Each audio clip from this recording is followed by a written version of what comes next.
Hello students, अस्सलाम वालेकुम। कैसे हैं? मैं उम्मीद करता हूँ आप बिल्कुल ठीक होंगे। स्टूडेंट्स, मैं हूँ मोहम्मद जाफिर और मैं आपको आपके अपने ही यूट्यूब चैनल फिजिक्स में खुशामदीद कहता हूँ। स्टूडेंट्स, आज का जो हमारा बेसिक और बड़ा इंटरेस्टिंग आर्टिकल है स्टूडेंट्स, वो है capacitance between plates of capacitor. हमने कैपेसिटर की पैरेलल प्लेट्स के दरमियान क्या मालूम करनी है जी? कैपेसिटेंस। यहाँ पर कैपेसिटेंस हम वैक्यूम के लिहाज से भी मालूम करेंगे और मीडियम के लिहाज से। राइट हो गई बात स्टूडेंट? आइए हम इसका अपना आर्टिकल स्टार्ट करते हैं स्टूडेंट्स। ये हमारे पास दो पैरेलल प्लेट्स हैं। इनिशियल तौर पर इन प्लेट्स पर कोई चार्ज नहीं होता। राइट हो गई बात स्टूडेंट्स? तो जैसे ही स्टूडेंट्स हम इन्हें क्या सप्लाई करते हैं, पोटेंशियल सप्लाई करते हैं यहाँ से, तो इस प्लेट से क्या निकलेंगे? इलेक्ट्रॉन। इस डायरेक्शन में ये क्या करेंगे? मूव करना शुरू। सिंपल सी बात है, जहां से इलेक्ट्रॉन निकलते हैं वहां पर क्या हो जाती है? Deficiency of electron. और डेफिशिएंसी ऑफ इलेक्ट्रॉन से वहां पर क्या चार्ज क्रिएट होता है? पॉजिटिव। तो इस प्लेट पर कौन सा चार्ज आ गया? पॉजिटिव। और इस प्लेट पर कौन सा चार्ज आ गया स्टूडेंट्स? नेगेटिव। तो हम कह सकते हैं इस प्लेट पर पॉजिटिव चार्ज है, इस पर क्या है? नेगेटिव। इन पॉजिटिव और नेगेटिव चार्जेस की वजह से इनके दरमियान क्या प्रोड्यूस हो गया? इलेक्ट्रिक फील्ड प्रोड्यूस हो गया। और इन दो प्लेट्स के दरमियान जो सेपरेशन है स्टूडेंट्स, वो क्या है? डी। तो स्टूडेंट देखिए, पोटेंशियल के सप्लाई करने से इन प्लेट्स पर चार्ज डिपॉजिट हुआ, अदरवाइज चार्ज प्रोड्यूस नहीं था।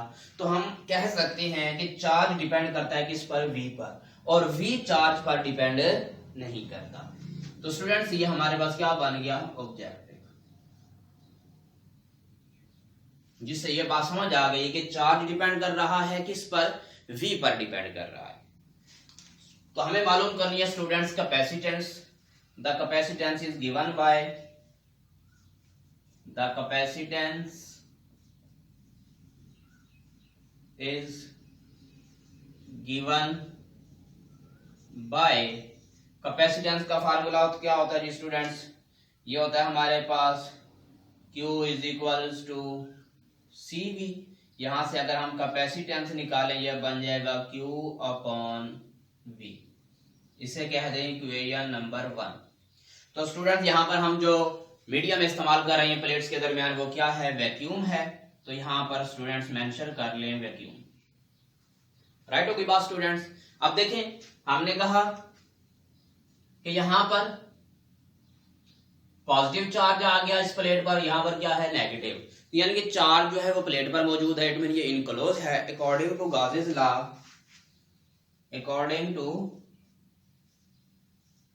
according to Gauss's law, जो इलेक्ट्रिक फील्ड इंटेंसिटी होती है वो गिवन है स्टूडेंट्स। ये क्या होती है जी? E is equals to sigma upon epsilon naught. इससे कहते हैं इक्वेशन नंबर। सिग्मा क्या है स्टूडेंट्स? हमारे पास सरफेस चार्ज डेंसिटी है, यानी कि हमारे पास इस प्लेट का एरिया है और उस पर क्या मौजूद है? चार्ज। और आप जानते हैं the surface charge density is given by the surface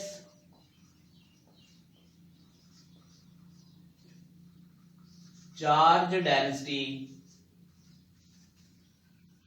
density is given by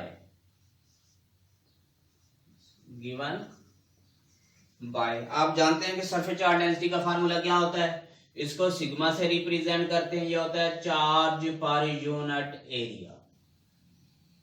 right हो गई बात स्टूडेंट्स? तो सिग्मा की वैल्यू यहां पर पुट करते हैं। पुट इन टू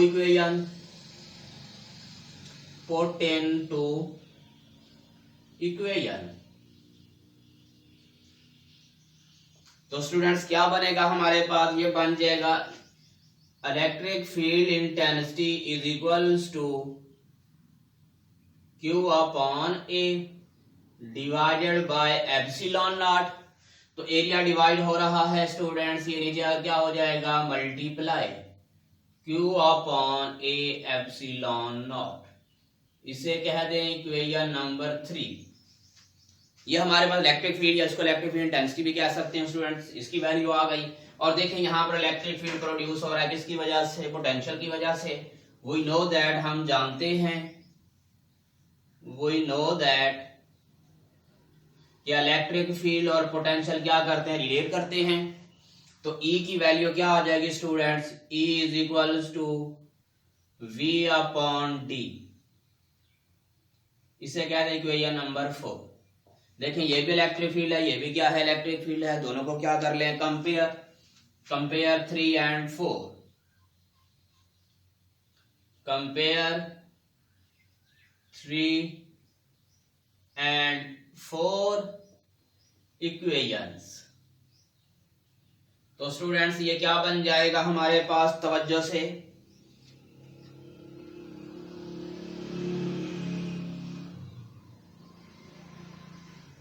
ये बन गया हमारे पास V अपॉन डी, और ये आ गया हमारे पास Q upon A epsilon not. देखिए स्टूडेंट्स हमें कैपेसिटेंस फाइंड करनी है और कैपेसिटेंस का फार्मूला गिवन है। यहां से अगर हम V की वैल्यू निकाल लें तो यहां पर अगर हम पुट कर दें तो हमें रिक्वायर्ड आंसर मिल सकता है। तो स्टूडेंट्स हम इसको सिंप्लीफाई करते हैं। V is equal to, divide हो रहा है डी तरह क्या हो जाएगा, multiply Q D upon A epsilon naught. Right हो गई बात स्टूडेंट्स। तो अब हम क्या करेंगे, V की वैल्यू को पुट कर देंगे किसमें, इक्वेशन नंबर 1 में। Put the value of V, put the value of V, हमें V की वैल्यू को क्या करना है स्टूडेंट्स, पुट करना है इन 1 इक्वेशन। फर्स्ट इक्वेशन में स्टूडेंट्स तो क्या बनेगा, तवज्जो से, फर्स्ट इक्वेशन आ गई स्टूडेंट्स हमारे पास, C vacuum is equal to Q, Q की जगह पर क्या आ जाएगा students, Q D over A epsilon naught divided by, students यहां से थोड़ी सी मिस्टेक हो गई, हमें वैल्यू पुट करनी है V की। तो स्टूडेंट्स ये बन जाएगा हमारे पास Q अपॉन, V की जगह पर पुट कर देंगे Q D over epsilon naught. Right हो गई बात स्टूडेंट्स। देखें Q से Q कैंसिल हो गया, ये वैल्यू डिवाइड हो रही तो ऊपर जाकर क्या हो जाएगी, मल्टीप्लाई हो जाएगी। तो स्टूडेंट्स कैपेसिटेंस वैक्यूम के लिहाज से ये हमारे पास आ जाएगी 1 ओवर डी मल्टीप्लाई, ये ऊपर जाकर क्या हो जाएगा, डिवाइड हो रहा है, ऊपर जाकर क्या हो जाएगा, मल्टीप्लाई। इसको यूं भी राइट कर सकते हैं तवज्जो से, vacuum is equals to A epsilon naught upon D. तो स्टूडेंट्स ये फार्मूला बन गया हमारे पास कैपेसिटेंस का। इसको आपने माइंड में रखना है, भूलना बिल्कुल नहीं है। ये कैपेसिटेंस का फार्मूला है, ऑब्जेक्टिव में भी पूछा जा सकता है। कब, जब हम क्या कर रहे होते हैं, वैक्यूम का इस्तेमाल कर रहे होते हैं, तब जो कैपेसिटेंस है between two parallel plates of capacitor वो इतनी होगी।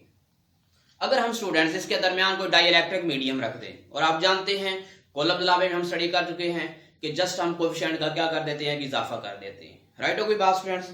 तो अगर हम मीडियम की बात करें, बाय यूजिंग मीडियम, अगर हम मीडियम का इस्तेमाल करें स्टूडेंट्स, तब जो हमारे पास कैपेसिटेंस आएगी मीडियम के लिहाज से, तो तब हम उसे ए एप्सिलॉन नॉट और epsilon R upon D right करते हैं। एप्सिलॉन आर क्या है इसको भी मेंशन कर लेते हैं स्टूडेंट्स।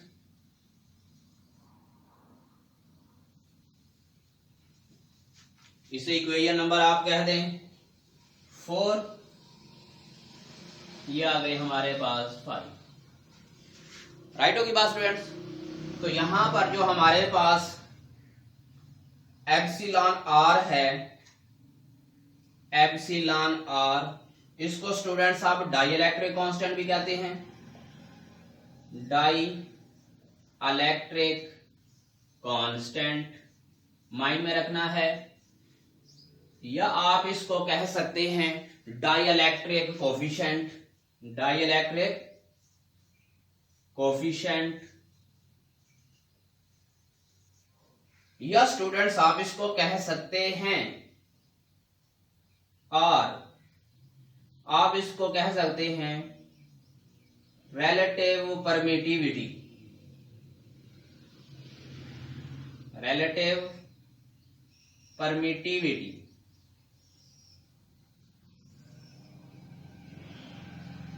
राइट होगी बात स्टूडेंट। जो एप्सिलॉन आर है इसको आप डाइइलेक्ट्रिक मीडियम के तौर पर, डाइइलेक्ट्रिक मीडियम का कांस्टेंट भी कह सकते हैं, डाइइलेक्ट्रिक कोएफिशिएंट भी कह सकते हैं, और रिलेटिव परमिटिविटी भी कह सकते हैं।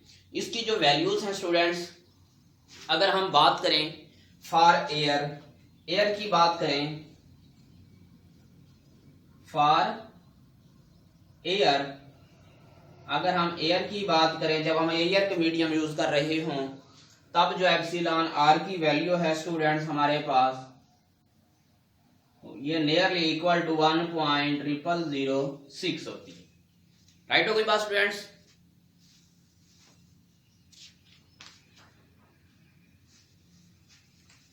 या स्टूडेंट्स आप इसको यो भी राइट कर सकते हैं, ये जो हमारे पास एप्सिलॉन आर है ये नियरली इक्वल टू क्या है, 1 है हमारे पास। अगर हम बात करें स्टूडेंट्स वैक्यूम की, क्योंकि यहां पर हम मीडियम का भी इस्तेमाल कर रहे हैं और वैक्यूम का भी इस्तेमाल कर रहे हैं, अगर हम वैक्यूम के लिहाज से इसको स्टडी करना चाहें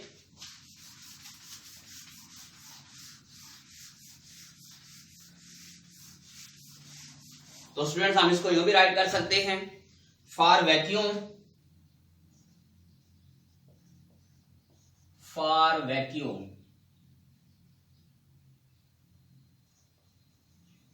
वैक्यूम के लिहाज से जो एप्सिलॉन आर की वैल्यू है यहां पर नियरली इक्वल टू 1 था स्टूडेंट्स, अप्रोक्सीमेशन था। यहां पर एग्जैक्ट वैल्यू जो होगी वो एप्सिलॉन आर की वो किसके बराबर होगी, 1 की। नेक्स्ट स्टूडेंट्स ये सारे जो हैं, ये जो वैल्यूज हैं ये ऑब्जेक्टिव में पूछी जा सकती हैं, इनको आपने क्या रखना है, माइंड में रखना है, भूलना नहीं है, क्योंकि हमारे चैनल का मकसद जस्ट पढ़ाना नहीं है, सिखाना है, और इसके साथ साथ आपके जो ऑब्जेक्टिव प्रॉब्लम्स हैं उनको भी क्या करना है, सॉल्व करना है। राइट होगी बात स्टूडेंट्स।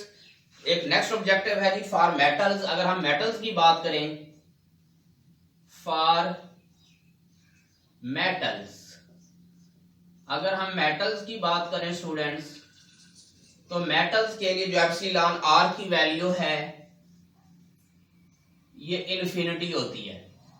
मेटल्स की बात आप यूं भी कह सकते हैं कंडक्टर्स, कंडक्टर्स भी मेंशन कर सकते हैं आप। राइट होगी बात students.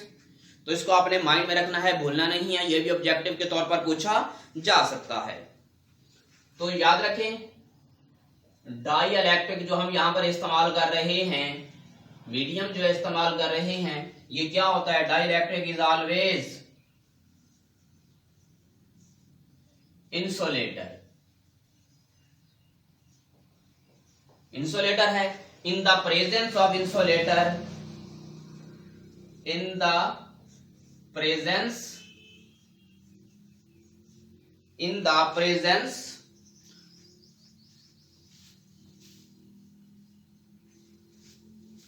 of insulator,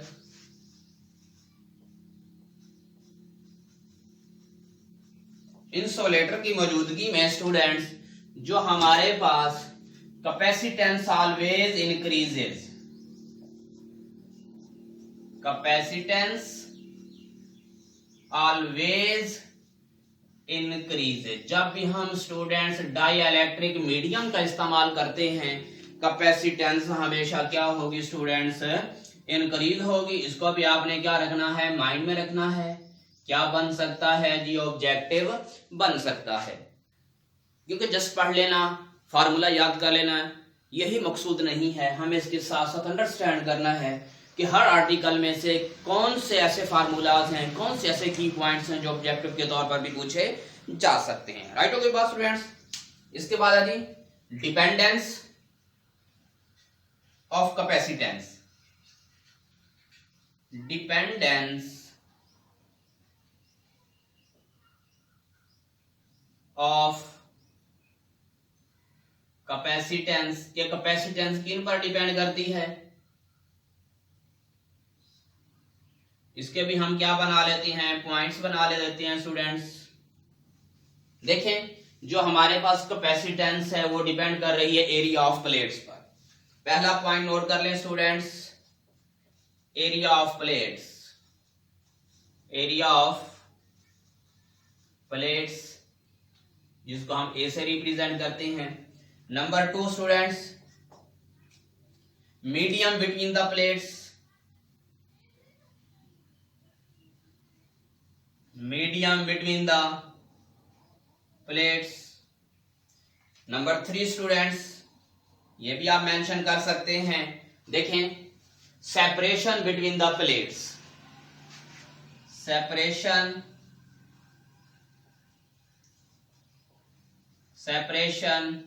between plates. तो ये हमारे पास वो फैक्टर्स हैं जिन पर जो कैपेसिटेंस है पैरेलल प्लेट्स के दरमियान वो इन पर क्या कर सकती है, डिपेंड कर सकती है। तो ये सारे पॉइंट स्टूडेंट्स क्या पूछे जा सकते हैं, ऑब्जेक्टिव्स के तौर पर भी और शॉर्ट क्वेश्चन के तौर पर भी पूछे जा सकते हैं। तो इनको माइंड में रखना है, भूलना नहीं है। तो स्टूडेंट ये वाला question last time entry test में पूछा जा चुका है, एम कैट भी कह सकते हैं आप स्टूडेंट, जिसको एम कैट में पूछा जा चुका है।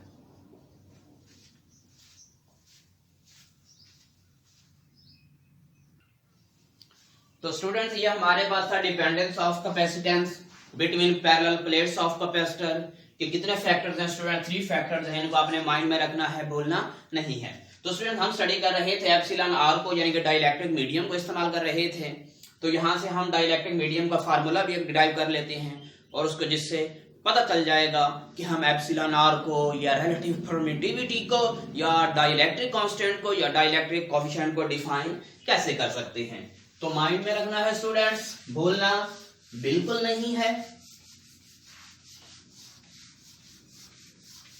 देखें स्टूडेंट्स, हम इक्वेशन 5 को इस्तेमाल करते हैं by using equation 5, by using equation 5 का हम क्या कर रहे हैं स्टूडेंट्स, इस्तेमाल कर रहे हैं। और ये क्या है हमारे पास, C medium, capacitance medium is equals to A epsilon naught, epsilon और divided by D. Students you can see A epsilon naught upon D is equals to capacitance by using vacuum. तो हम स्टूडेंट्स इसको यूं write कर सकते हैं, capacitance medium is equals to capacitance vacuum, साथ आ जाएगा हमारे पास एप्सिलॉन आर, जिसको हम क्या करना चाहते हैं, डिफाइन करना चाहते हैं स्टूडेंट्स।